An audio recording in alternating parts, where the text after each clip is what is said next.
Welcome to the Think Big and Go Global. In my studio podcast today is the one who is called by the Inc. magazine the Billionaire Networker. Christopher Kai. Hey, how are you? Yes, you are in front of me. I am. Welcome back to London. Thank you so much for having me. You made it to my podcast. I did. How many thousands of interviews you have done so far?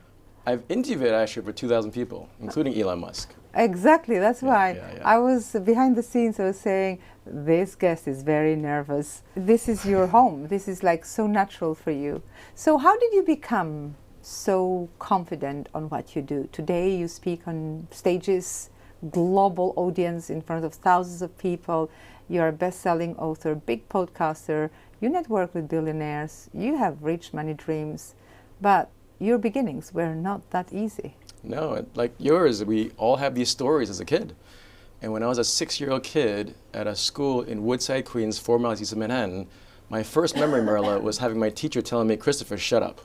So my first memory was like, Christopher, you're talking too much. You're going to stay after class. And right at the time, they had actual blackboards.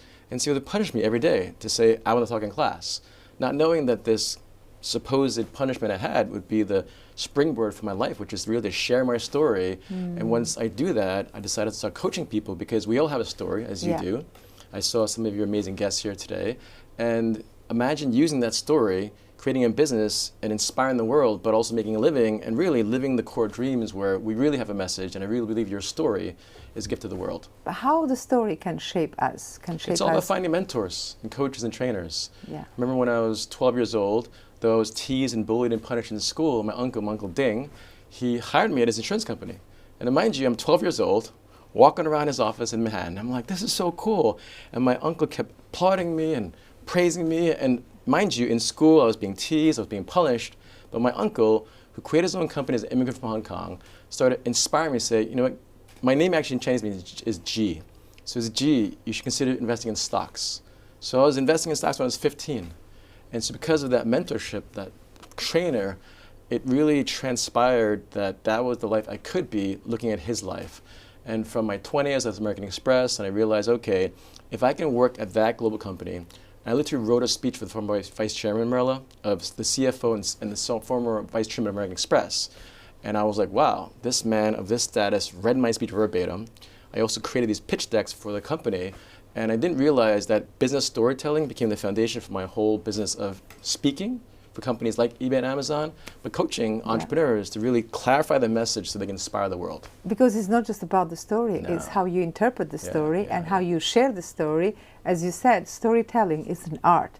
So did you have that as a talent inside you? I just talked a lot, got punished a lot. But when you realize in life, especially as an American, as a New Yorker, they always tell you, go to school, get a job, do well, get promoted. But no one tells you, you can start your own business. You can actually make money speaking. You can actually have clients all around the world and be horrible at computers. And live the life of your dreams. Literally. And be in charge of your life and do whatever you want to do and not dictated by others. But why so many people are still programmed to stay there? They're conditioned to listen to these external voices. Because they're afraid. We're all afraid at one point. We're told, oh, listen to your mom, listen to your dad, listen to society. So until you break through those limiting beliefs, you'll never live your true dreams because sometimes you don't even know what your dreams are. So it's really about having that clarity, spending a lot of time by yourself, which I do a lot. And when you have that time by yourself, you literally hear the voice of your spirit, your soul, of your God. Because without that, it's so easy to be on our phones, to be distracted. But we have one life. In one moment, we're gone. Yeah, that's While so we're true. here, how can we serve? How can we give? How can we inspire people with our stories? Yeah, so there are two parts of the story here. You live a story where you play the victim and you say, that's my fate and I accept it as it is. Or you get out of it and you rewrite it. Now, how will you rewrite the story? For me, like I said, my uncle was a big instance in my life. Let's say we don't all have uncles. Well, we don't my have mother, I mean, there has to be someone in your life that you believe in. So let's say my mother, she was an immigrant from Hong Kong. And even if something as simple as, I had to go to Chinese school. I went to Chinese school for 13 years. All my friends were Catholic, so school was very hard. And then one day I was 11 years old, sitting down, and my mom's like, you're doing your homework. And I'm like, no, I'm not. And my mom is like, you're doing your homework. So she's knitting her clothes, 10 minutes goes by, 20 minutes goes by, 30 minutes go by. I'm just like really angry. And then after a while, I'm all right, I'm going to do my homework. The point is, when you have someone like a mother or someone around you, or even watching a video or watching your podcast or watching something that you respect, that you admire, and having that role model allows you to see, oh wow, maybe my future can be better than it is now. So it isn't so much about I can't do it. We all can do it. I just find people that make excuses. I'm a victim. I'm too short. I'm not smart enough. I don't live in the US. But if you start brainwashing yourself, more positive things, then you will move in the right direction. But there's so many people that they're not 11, they're not 20, they're not 30, they are 50 and that's or okay. even more. And that's okay. And they are still in that story. So how can we experience that breakthrough or find a way to get out of this drama and trauma that is keeping us stuck in the past? It's Where hiring do we people go? like Where you. do we start? They hire you. They hire me. I mean, ultimately, it's really, if you imagine a hat, H-A-T, you have the right thoughts, have the right actions, and have habits. So many people have the wrong thoughts. Yeah. We have 58,000 thoughts a day, according to Dr. Steve Luskin from Stanford University.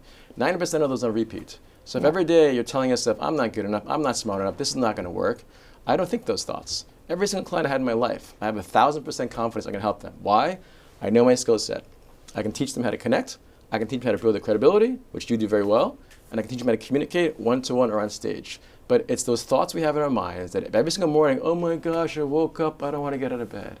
At night, I'm afraid, what am I going to dream about tonight? And then you don't take action.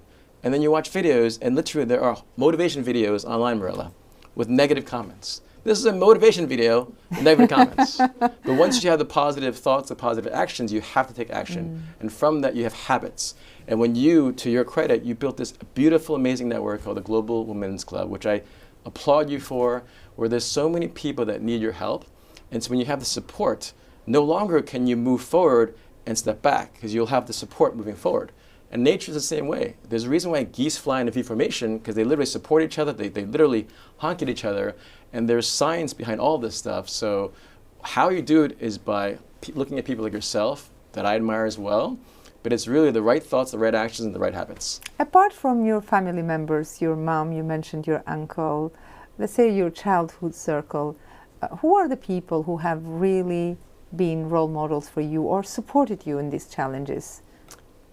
Earlier on, there weren't many, frankly, because I grew up in a very traditional household. My parents are Hong Kong Chinese, so they're very like, go to school, get a job, get married, all the traditional stuff, right? And then I was Catholic too, so there's a lot of shame involved with that. And so for me, early on, it wasn't until my 20s I started reading books like the 7 Habits of Highly Effective People by Stephen Covey, and then I went into like the whole Zig Ziglar, Think and Grow Rich, Unwaking the Dragon. So that's why I really encourage people, especially now, you can go online and watch a David Goggins or a Mirela Sula or Oprah Winfrey. So the knowledge is there. It's just up to you to see if you actually apply the knowledge, but you have to constantly brainwash yourself. Think about the word brainwash. Yeah. If our minds are dirty with negative thoughts, and you wash your brain every day with positive thoughts. I just did this last night. I was listening to Joe Dispenza and a woman about like, non-sleep, deep rest. But I do it to this day, even though I am successful. I do travel the world. I do speak and inspire, but I'm a human being. I have similar thoughts too sometimes. I'm just listening to Joe. The day is bright. The sky is blue. But in the other side, you can start the day manifesting and meditating and doing this calling that the day is going to be with a blue sky.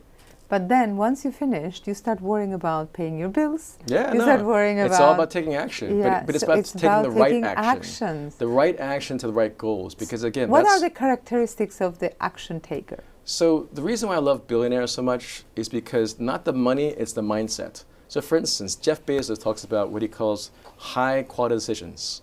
Why do we spend our time focusing on being busy when if you do 50 things a day, 20 emails, 3 calls, 15 text messages, but does that really lead to what you want to go?